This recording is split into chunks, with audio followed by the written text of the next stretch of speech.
Hey folks, and welcome back to Glenn and Adrian's Rock Talk. That's Adrian. And that's Glenn. And today we're going to take a look at another band of young musicians picking up the classic rock instruments. You know, bass, guitar, drums, keyboards, those types of things. And it looks like they play a lot of classic rock, stuff that we've heard before.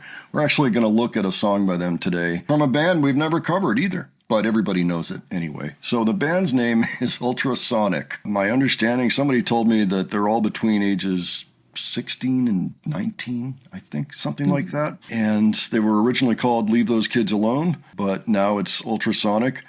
There's siblings of, Alex on guitar and vocals and Addison on drums, joined by lead vocalist Grace, bassist Avery, and Nick Worth on keyboards and guitar. And we're going to watch them do Foreigner's Juke Box Hero from Foreigner 4. This is a song, I guess this must be a controversial song. You know how some songs strike musicians the wrong way? Well, there was one day that during a set break, I was asked to put on some music, for the audience while we were on break. And this was in the playlist. And as soon as this came on, somebody else from the band ran up, or actually associated with the band, ran up and was like, no, we can't have this. And he ripped it off and he put something else in there. I'm like, well, that was quite a reaction to Foreigner. I didn't realize, it was going to happen. Foreigner 4 came out essentially the exact same time that Journey's Escape album came out. So those two albums in my head are almost the same record yes, two different groups, but they're basically the same thing, same era. I hope that we don't get that reaction from our listeners, but we're going to watch them open up this live set playing that song. And apparently it was the third set of the night, and it looks like it happened just a week ago in Morpeth, Ontario. Got any thoughts ahead, Adrian? I remember the song. It's a beautiful story of a rock and roll fan who hears the magical electric guitar from outside a sold-out show, and he goes to get a guitar cheap, learns how to play it, and becomes a jukebox hero. That's right. Great story. That's like the best fairy tale story ever, if you ask me. Yeah. It's like, that's the way to do it. And that was 1981. As far as I'm concerned, it's still the thing to do. Anyway, why don't we watch this, get acquainted with the band a little bit, and see what we think. All righty. Standing in the rain with his head hung low, couldn't get a ticket. It was a sold out show. Heard the roar of the crowd. He could picture the scene. Put his ear to the wall. Then like a distant scream, he heard one guitar just blew him away. So stuck in his eyes.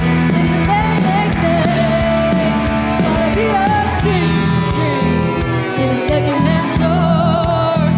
Didn't know how to play it, but he knew for sure that one guitar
Well done. All right. Well, what'd you think, Adrian? First, I want to talk about the singer. She has a good voice, but it's too darn nice for this song. It's so smooth and velvety. There's no dirt or grime in it.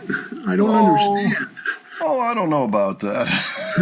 I think that she had a little bit of dirt in there. You know, it wasn't exactly Judy Collins, you know.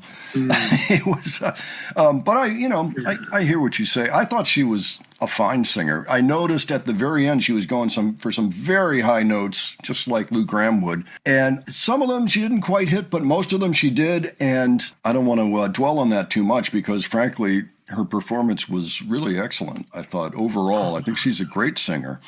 And the very end, too, the vocal mix, everybody singing on that sounded great together.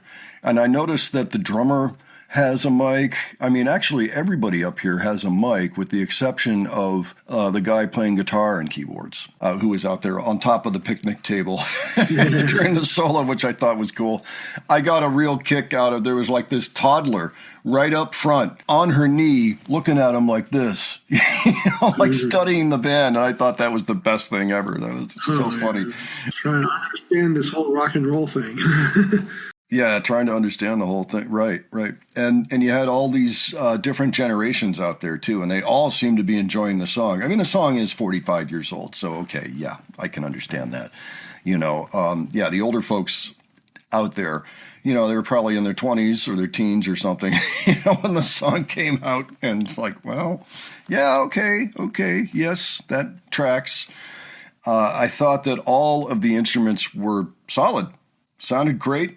They sound well rehearsed, rhythmically, very nice. I mean, spot on.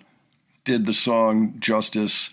Sounded really good. They sound like they play all the time, and it was a treat to listen to that. That was nice. Yeah, the song sounds awesome, and the solo brings back memories, too. Yeah.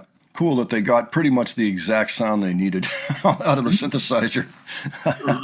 Yeah, that was nice. I'd like to hear more from this band. I don't know if they write their own music or not. I certainly enjoyed that a lot, and I wouldn't mind hearing something else. I mean, apparently there's a lot out there because this is part of a third set. I don't know if there's any more from the same show or not, but this is an hour long, so there's other songs, of course. Maybe we ask our audience where we would go next to listen to this band, what we should listen to next. But this gig just happened, let me see here, it says June 27, so very, very current, you know, in terms of what they're doing.